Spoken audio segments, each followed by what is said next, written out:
You guys, so I'm gonna be super quick. I just want to talk to you guys for a minute about letting go so that you can grow.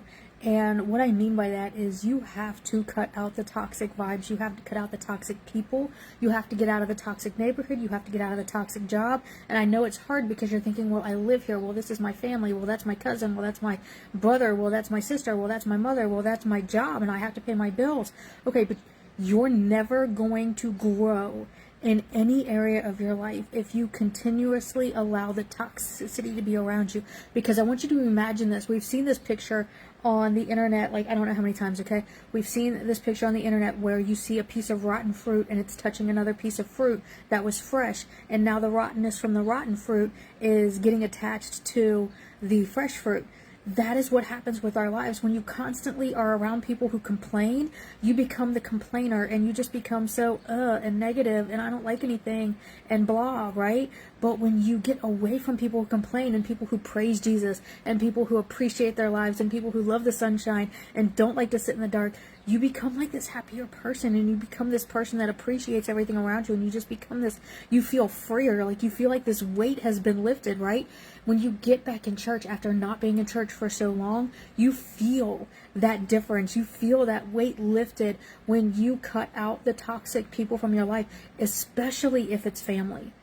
Like, stop using their family as an excuse to keep them in your lives. Like, I'm so glad that my brother walked out on us. I'm so glad that my brother dipped out because his life would not have had any addance to our life. Like, his life would have had no, the way he wanted to live his life would have had no, it just would have had like a negative effect on our lives. So I am so glad that he chose to dip out so that we didn't have to cut him out. I'm glad he left first. Okay? Yes, that left us with some abandonment issues, but you know what?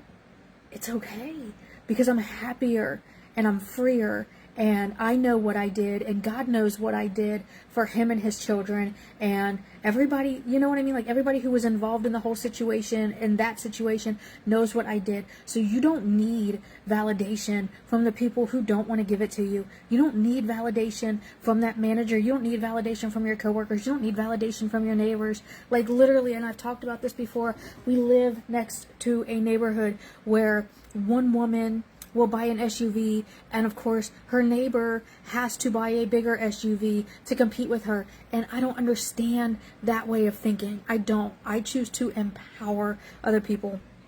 I'll just get a faster ride, not a bigger one. You know what I mean? So you have to cut out those toxic people. If you live in that toxic environment where you're constantly in comparison mode, if you live in that toxic neighborhood where there's drugs, if you live in that constant, toxic neighborhood where there's violence, you absolutely can pick up and move.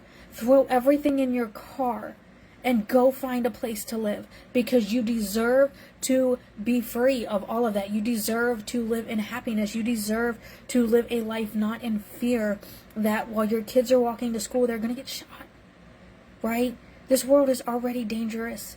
You don't have to create more danger and more drama for your life by keeping all of that stuff, right, in your life. Just cut it out. It is okay to cut out the mother that doesn't love you. It is okay to cut out the sister that doesn't appreciate you. It is okay to cut out, like all of the things. It is okay to cut out those neighbors. It is okay to cut out that friendship that you've had for 20 years with somebody, but you are growing, you are changing, you are evolving as a person, but they're staying where they're at.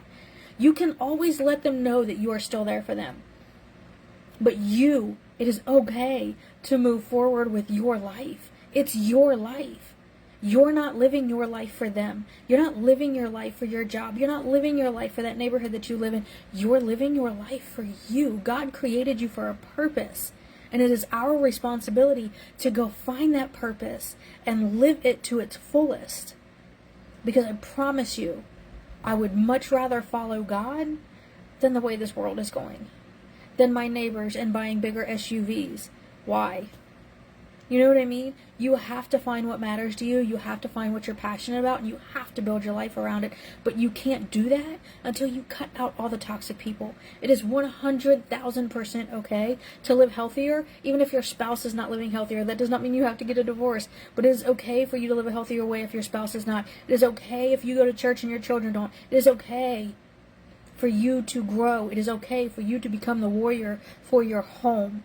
It is okay for you to become the warrior of your life.